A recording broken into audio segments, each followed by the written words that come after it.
बहू ने ससुर को बाहर गेट पर खड़े देखा तो अंदर आकर पति सतीश से बोली, लगता है बूढ़े पिता को पैसों की जरूरत आ पड़ी है। तभी मुंह उठाए बेटे के पास चला आया है। अपने पेट का गड्ढा तो भरता नहीं, अब घर वालों का कहाँ से भरोगे। पत्नी रेखा के जले कटे वचन सुनकर भी सतीश चुपचाप दरवाजा खोलने चला गया। पिता के झुककर पैर लगा तो उन्होंने हमेशा खुश रहो का आशीर्वाद दिया। पिता उसके साथ भीतर आते हुए बोले, बहुत कमजोर हो गया है, बीमार है क्या? बेटा सतीश बोला, नहीं पिताजी, मौसम बदल रहा है ना, इसीलिए थोड़ा वजन कम हो गया है। फिर सतीश ने कमरे से खटिया निकालकर छोटे से चौक में रख दी। बूढ़ा पिता खाट पर बैठकर इधर उधर देखने लगा। फिर बोला, बच्चे स्कूल गए होंगे शायद। सतीश बोला, नहीं पिताजी, आज छुट्टी है, बाहर खेल रहे हैं। दरवाजे की ओट में खड़ी पत्नी का दिल किया कि बोलकर बता दे कि कोई छुट्टी वुट्टी नहीं है, फीस नहीं भरने के कारण स्कूल वालों ने स्कूल से निकाल दिया है। मगर बड़ी मुश्किल से उसने खुद को चुप रखा।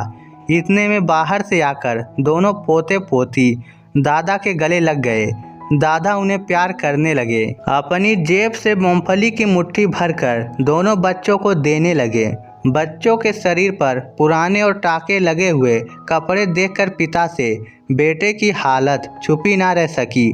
बूढ़े पिता पढ़ा लिखा नहीं थे, मगर आंखों से दुनिया देखी थी। वह सब समझ रहा था। बहू चाय बनाकर लाई थी। ससुर पहला घूंट भरते ही समझ गया कि ये नेचुरल दूध तो बिल्कुल नहीं है। बेस्वाद चाय के 2 घूंट भरकर बाकी बची चाय कप में ही छोड़ दी और कप को खाट से नीचे रख दिया। फिर बेटे सतीश को पास बुलाया तो वह घबराता हुआ सा पिता के पास आकर जमीन पर ही बैठ गया। मन से आशंकित था कि बूढ़े पिता पैसे ना मांग ले।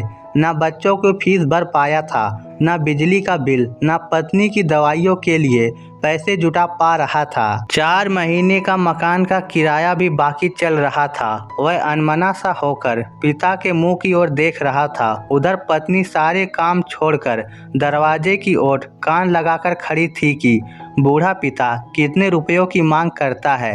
अगर पति से ठीक से जवाब न दिया गया तो वह खुद जवाब देगी। कुछ देर सोचकर बूढ़ा पिता बोला, इस समय काम का बहुत लोड है, मजदूर भी महंगे हो गए हैं, इसीलिए टाइम नहीं है रुकने के लिए। आज ही 5 बजे की ट्रेन से वापस जाऊंगा। 4 महीने से तुम्हारा कोई समाचार नहीं आया।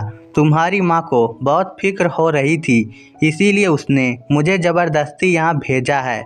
मैं तुम्हारा पिता हूँ, मुझे मालूम है जब तुम परेशान होते हो तभी ऐसा करते हो।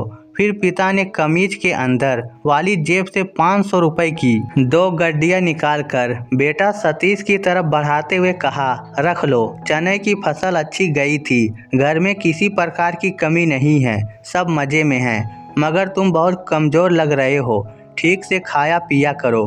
बच्चे भी कमज़ोर लग रहे हैं, उनका भी ख्याल रखा करो।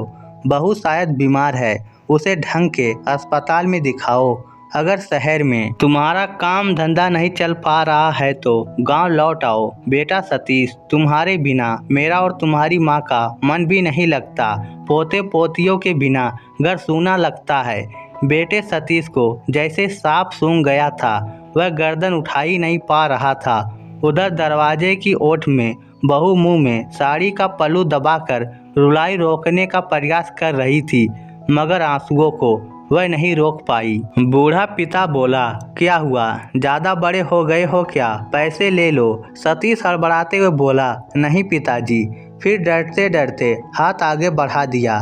पिता ने नोटों की दोनों गड्डियाँ बेटे के हाथ में ऐसे रखी जैसे बचपन में मेला देखने जाने के लिए 1 रुपये का सिक्का दिया करते थे।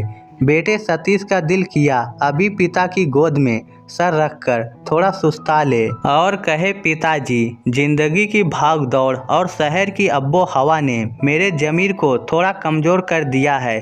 दिन भर की मेहनत के बाद भी ना खुद की ज़रूरतें पूरी कर पाता हूँ, ना पत्नी बच्चों की ख्वाहिशें। सचमुच मैं थक गया हूँ पिताजी। मगर उम्र के इस पड़ाव ने उसे ये भी नहीं कहने दिया।